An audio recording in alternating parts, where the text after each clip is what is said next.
Now you should be able to hear me, I think. Yes, that's Yes, better. we do. Yeah, my headset has some issues, so I'm now using a microphone from my laptop. So sorry for the quality. It's not a recording. This is going to be live presentations. As you see, Murphy already came along. So my presentation will be, first introduction for myself, Martin van Ekelenberg. I'm working at the National Road Traffic Data Portal, NDW, in the Netherlands. I worked there as an information architect. I've been involved in DATEX for about 6 years now, I think. And I'm the current chair of the technical board of DATEX II. What I'm going to talk about is EU profiles and EU profiles, where they come from, what's the background. It's a little bit not as deep as Jörg go, even though we will have overlaps, as Jörg already showed some things that I'm going to show as well. So let's start with DATEX II and profiling. As you might know, and Jörg maybe already showed a bit as well, the DATEX II standard supports the entire traffic domain of road traffic and road travel data provisioning. And as a result, DATEX II content standard offers the ability of coherent data provision for a wide variety of services in relation to traffic and travel information and traffic management, both on the network and on an individual basis. To support different types of services using DATEX II standards, we have developed the concept of recommended profiles. Recommended profiles are profiles we have made already for you, which are available on the website, which I will show later. And so a profile is a subset of the entire standard. Jörg showed that already. It will only contain relevant data elements required for a specific use case. This, of course, makes implementation of the projects, Jörg already told me as well, so he took out lots of what I will say easier and way more cost efficient. So also another way is profiles means that throughout Europe we will be able to implement things in the same way. So to ensure interoperability of information service profiles need to be implemented. Systems implementing the same DATEX II profile are interoperable by definition. We as DATEX have developed and published profiles on our website to support EU delegated regulations. The results of the EU EIP reference handbook are on the website available, as well as IDEX profiles and UVABox profiles, but I'll get to that all later. As already taught as well, the DATEX II model is just too big and too complicated to implement as a whole, so we will do it that way. We will use profiles, so you can use those as a start point for your use cases. They are available on the DATEX II web tool as the same link as shown before. And we will, as Bart already said, on the new website, we will have entry points for user domains, for example, for SRTI, for parking, for alternative fuels, for UVAR, where we will put, yes, it's not there yet, way better documentation for specific use cases and where you can find your specific profiles, how to implement them, and all other information relevant for those use cases. So that might be, that will be a huge step forward once we start doing that. And that will be really interesting, I think, for people who work with profiles. EU profiles. Yeah, we have two different kinds of profiles. We have recommended reference profiles and recommended service profiles. For now, I'll go, on this sheet, I will go into the recommended reference profiles. EU delegated regulations are supported by these recommended reference profiles, also called RRPs in our as an abbreviation. So if I use that, know that I'm talking about the recommended reference profiles. The purpose of these profiles is to give a harmonized interpretation of data categories in the delegated regulations A, B, C, and E of the EU ITS Directive 1040. The delegated regulations are mentioned here. It's Delegated Regulation 885/2013 on safe and secure truck parking, the Delegated Regulation 886/2013 on safety-related traffic information, Delegated Regulation 962/2015 on real-time traffic information, and the Delegated Regulation 1926/2017 on multimodal should be an A instead of an E, travel information services. In the upcoming months of this year, we will revise the profiles which are now available for the 962/2015 real-time traffic information to the Delegated Regulation 670/2022, so the most current one of real-time traffic information. They are not yet on the website. We will make them available in the upcoming months. In the delegated regulation, there is these delegated regulations, there is no word on location referencing, but if there would be something about location referencing and mandatory things, we will include them in the recommended reference profile as well. But for now, you can choose the location referencing that you want, as you have seen on the tool in the presentation of Jörg. So the goal of the European Commission, of course, is to provide harmonized data exchange. So it's of the utmost importance that content regarding these data categories, all these delegated regulations have, of course, data categories below, which I'll show a little bit later. And they are modeled, so they should be modeled identical, and that's what profiles will do. So it doesn't matter which operator will, when they use a profile, it will be modeled identical. They will be compatible with each other, and someone using something from one provider using this profile will also be able to use it from another provider. And the supporting documentation that we will make will really set out very clearly which data elements are corresponding to which data categories and how they are to be recognized in these profiles. So the recommended reference profiles contain the minimum set of data elements required to provide information meant by the specific data category in a specific delegated regulation. Well, you can probably compare it to a minimal viable product if you know something about programming and development. Minimal viable product is the minimum that's needed. We went through the delegated regulations to see what information elements were mentioned, and we included all those information elements in the recommended reference profiles. With the DATEX II web tool, where you go to the web tool as shown, and I will show later as well, it's possible to combine different recommended reference profiles. So you can, to a set of recommended reference profiles, so to a service, covering the available information that you have. So it's not mandatory to use only one recommended reference profile in a service. You can make a combination of recommended reference profiles into a service as well.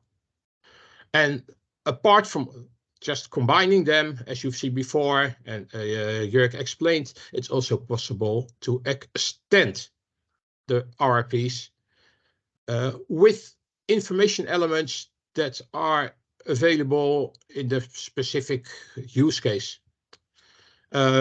Extending will be explained after the coffee break, after this presentation, by Jonas, and I'll show you a bit more about the recommended profiles in the web tool in a few slides. This is what I want to say about the recommended reference profiles. So they are based on EU delegated regulations. Besides these, we have recommended service profiles. Well, the first part of recommended service profiles that we have are based on EU EIP. They were made in collaboration with them. As you might know, the EU EIP platform was active from 2016 to 2021. It's called the European ITS platform. And that was the place basically where road authorities, road operators, national ministries and partners from the private sector cooperated in the field of intelligent transport systems for roads. The main goal of this program and platform was to foster, accelerate and optimize current and future ITS deployments on the main road network in Europe in a harmonized way. EU EIP came up with well,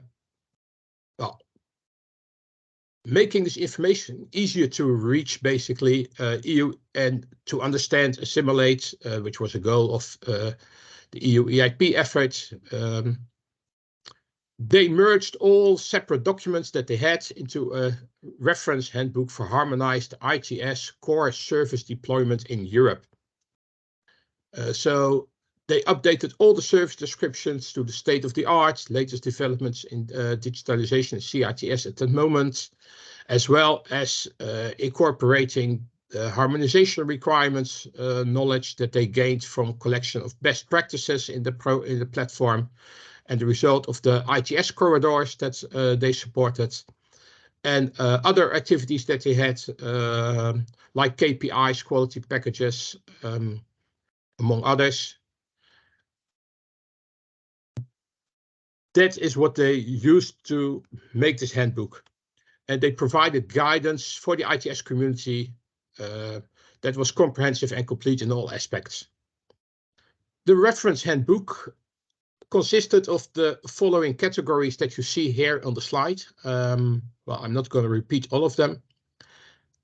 And they came to DATEX II and asked us to collaborate with them to make profiles, DATEX II profiles, for the road operators to use that could support all these categories. So the recommended service profiles for EU EIP are the result of a joint effort between EU EIP and DATEX II PSA. So not our current status in NAPCOR, but the program we had before NAPCOR. And we described all the services in the reference handbook into recommended service profiles. They are usually broader than the recommended reference profiles because there's way more information that road operators or road authorities want to share regarding the information in these data categories mentioned here.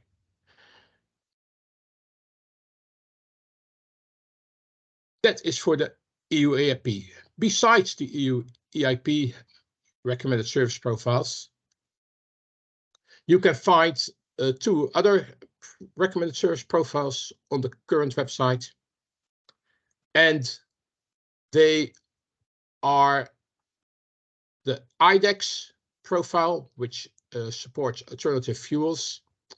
IDEX has done data collection related to recharging and refueling points for alternative fuels. And we have made, in collaboration with them, DATEX II has made a profile as well. And that is available on the website. I will show you how to get there later on. And in 2024, so still this year, probably this year, 2024 is next year, of course, sorry. We will make a revised profile that will be made available on the website, supporting the A4 delegated regulations, which is the alternative fuel infrastructure regulation, which will have different requirements than just the IDEX profile. So we will make a new profile for that, and that will be available as recommended reference profile then, of course, because it's a delegated regulation, where IDEX was a PSA, a program support action from the European Union. Another project that we support was the UVARBox project. The UVARBox project was also supported by the European Union. And in this project, the goal was to digitize types of UVARs. UVARs, for those who don't know that yet, are urban vehicle access regulations.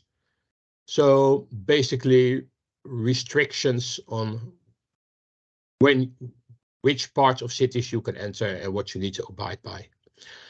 The UVAR has 5 types of zones available, and that is they made profiles for 5 types of zones. I should put it like that. And that is low emission zones. So emissions where you can only come when your emission is lower than a certain limits, probably the most common one. They are limited traffic zones, pedestrian zones, congestion charging, and parking zones. UVARBox has made these profiles available, made them in DATEX, and we support them on the website. I'll show you how to get to those as well if you're interested in using them. UVARBox has done way more. They've made a tool. They made 500 zones in total already available. In the most up-to-date DATEX standard, but of course there are developments on that as well going on. So we will have to. They are available on the UVAR website somewhere. I'm not exactly sure where. Something we will add soon as well. As some of you might remember, we had a workshop in, I think, early June, with service providers about road closures. They, in that workshop, showed what kind of information they think they need for their navigation services. And we will make a DATEX II profile for that quite soon, based on the recommended reference profiles, of course, that are there for road closures. And we will add a specific location referencing for navigation services, so that they are able to use this profile. When you use this profile, service providers will be able to use it, understand it, and put it correctly into their navigation systems, which of course is something we all want. Use of the data that we provide, and not just make it available and not being used.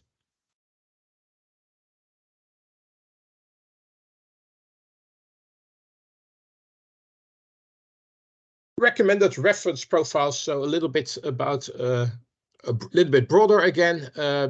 I kind of mentioned this already. Recommended reference profiles can be bundled for ITS service deployment. So if you go to the web tool, you see the recommended reference profiles, but you don't just have to choose one. You can choose multiple and build your own service depending on what you want to make available in your specific service.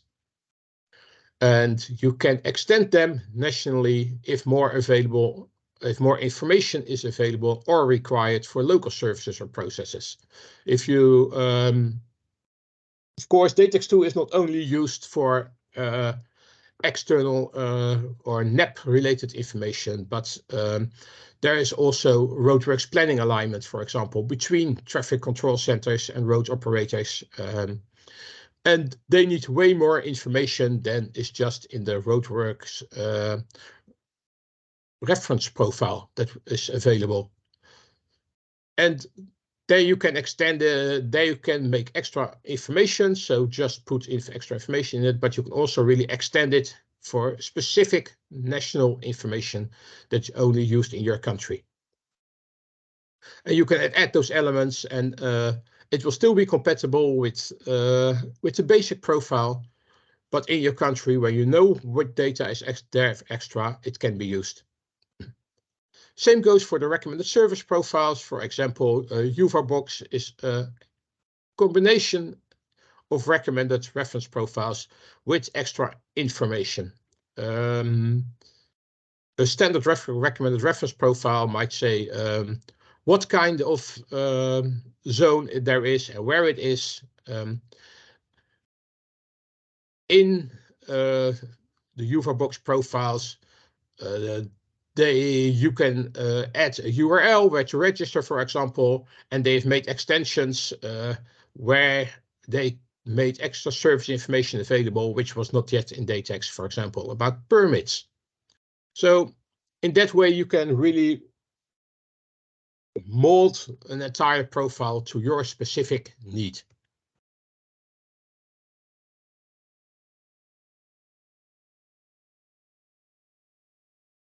The profiles are available on the web tool.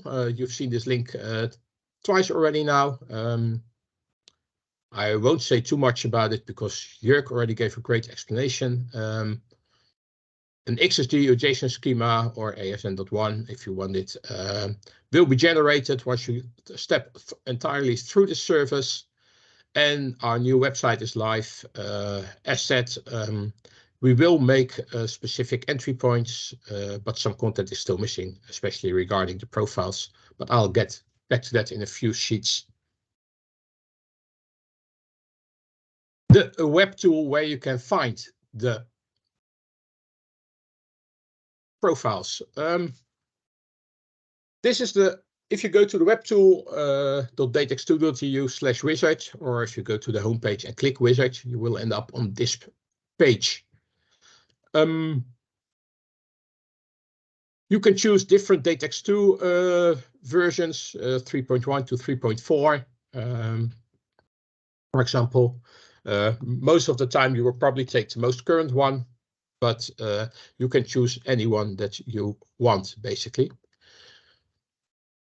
For the UVAR box, you will have to pick the second one, not the first one, because it includes traffic regulations,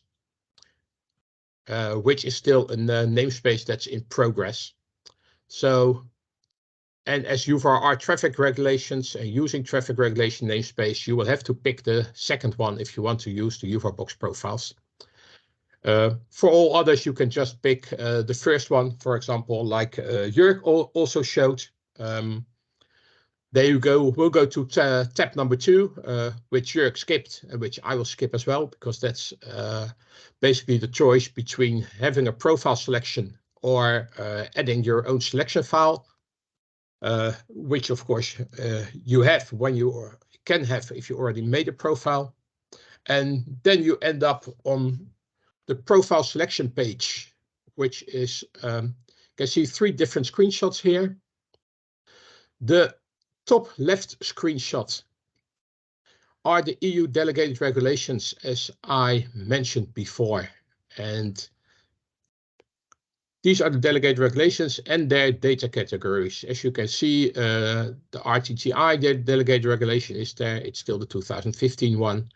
It has 3 top data categories. You can click them open, as I did for the safety-related delegated regulation, which has a situation part, which is the DATEX2 part. And under that, you see the 8 different safety-related data categories, which are mentioned in the delegated regulation. That's animal, people, obstacles, debris on the road, weather conditions, visibility, short-term roadworks, temporary slippery roads, an unmanaged blockage of a road, an unprotected accident area, and a wrong way driving. So you can, if you want to provide a profile for just one specific situation, you click just the data category that you want to provide. If you would want to make a total safety related DATEX2 node, you can click, as Jörg showed as well, the top level next to the CSRTI. You can click that and all sub data categories will be selected, and you will get a profile for the entire data safety related delegated regulation. So you have a recommended reference profile that consists of all the data categories. So that's for the recommended reference profiles. As said, those are based on delegate regulations. If you go to the recommended service profiles, that's the screenshot on the right, you will see the EU EIP recommended services and the IDEX alternative fuel categories. EU EIP also has, here you see the 8 categories, top categories that they have. You can click on the arrow before in front of them as well, and you will see the subcategories with the DATEX II namespaces that you can use to do a recommended service as described in the EU EIP reference handbook. The IDEX profiles, as you can see here, also provide alternative fuel infrastructure, EV charging infra status, EV charging infrastructure, and H2, so hydrogen infrastructure. And you can pick any of them or mix them up a little bit as well to make a profile that suits your use case. Last but not least, as I said before, if you pick the second at the tab 1, the source, you pick the second one and you go on, you will get recommended service profiles for UVAR box. And as mentioned, there are limited traffic zones, low emission zones, parking zones, and pedestrian zones. So there are 4 recommended service profiles for UVAR box that you can use to describe these different zones. And this is something supported by the European Commission that you can start with as a minimum profile that you can use to describe these zones if you want to use them. And there is a tool that UVAR box provides as well where you can check and make them as well. So go to uvarbox.eu, I think, to get more information about UVAR box profiles. If you select a profile, which Jurk did not do, the next page will look a little bit different. Of course, you get the tree as you saw it before, what Jurk showed as well, but you will see blue elements. And blue elements, so blue text, as I mentioned below, are the elements that are in the recommended profile, whether it's a service profile or a reference profile, it doesn't matter. But you will see the elements that are selected within the profile. The same as before, the gray boxes, of course, cannot be unchecked as they are mandatory and would break the model if you would unselect them. The green boxes, or the green check boxes are not mandatory, but they are part of the profile. And all the other gray non-checked boxes, of course, you can add as extra information, or you can add to your profile as extra information elements like described before.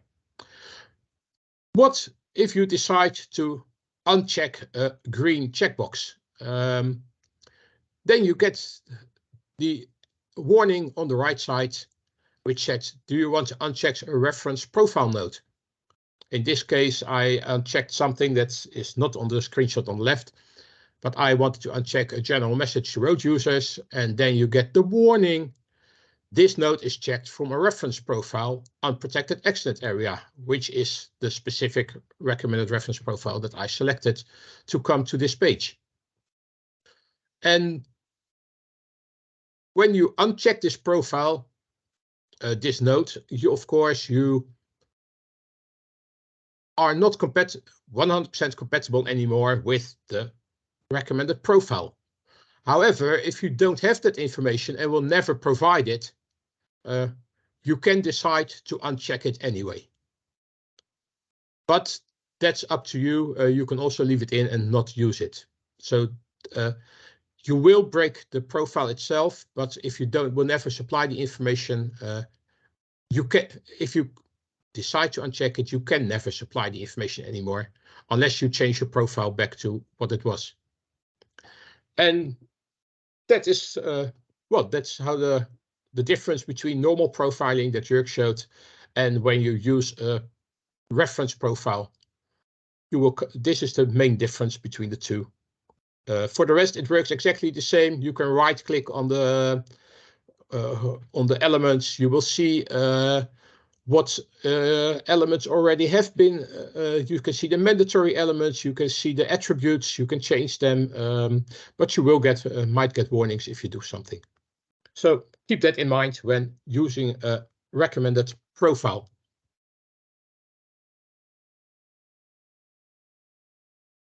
Next, the new website. This is part of the new website. I scrolled down a bit and only made a specific screenshot of this part.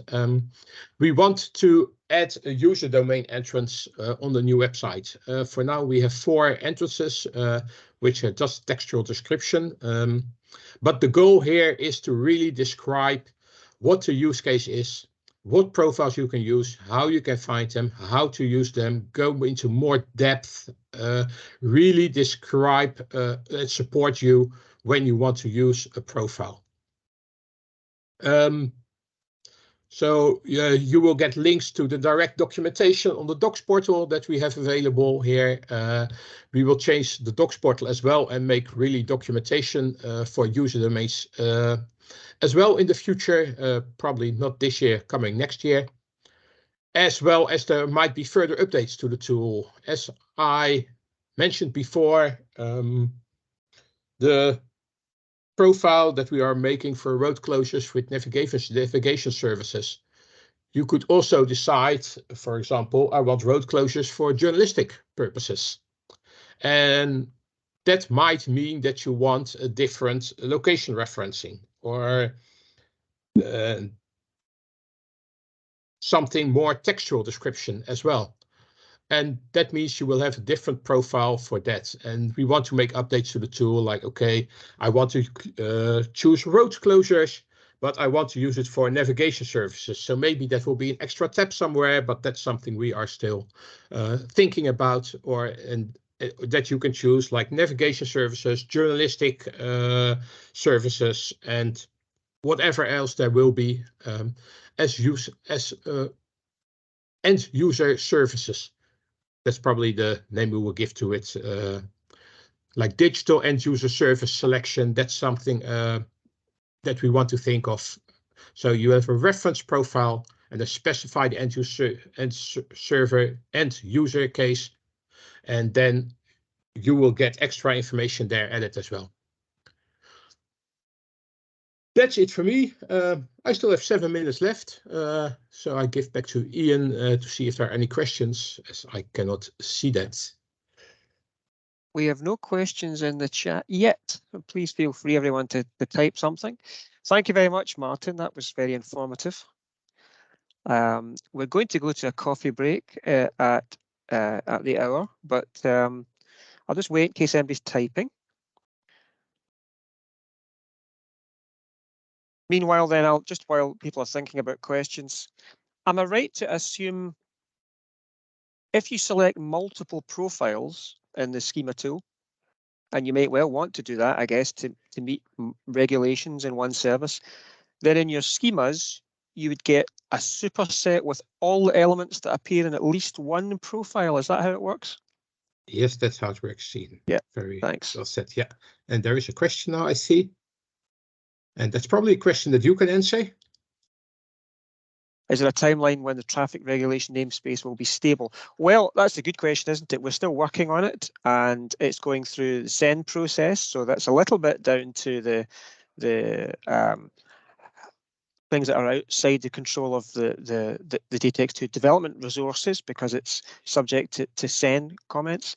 And we are also looking at alignment with adjoining domains and standards in our traffic regulations work.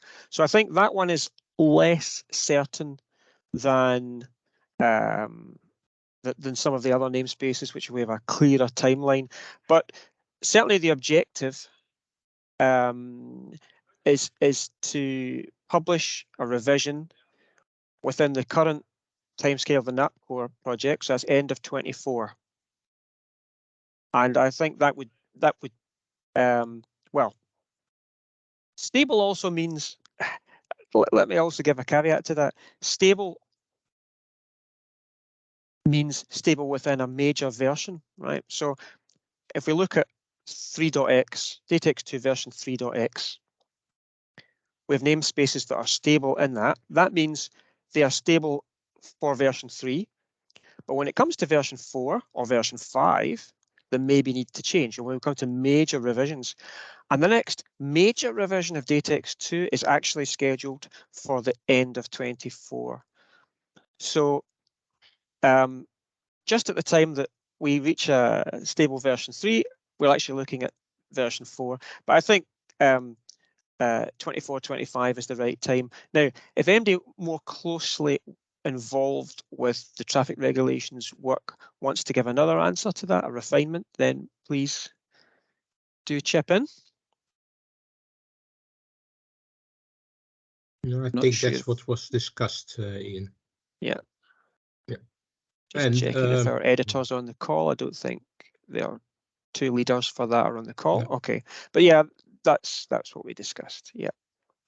And next question, for the roads closed for navigation services use case, Dominic, no, we will not use traffic regulation. It will just be based on the situation publication as we currently have, and is already used by some service providers. That's why we want to go on that way. Just really specific slimmed down model only for road closed services, as that is one of the services that came out of a 2-day workshop in Berlin between service providers and road operators as one of the most important to harmonize across Europe. I hope that answers your question. And there will be more, we will update, we will have more workshops on the other ones. Bart might want to say something about that though. Yes.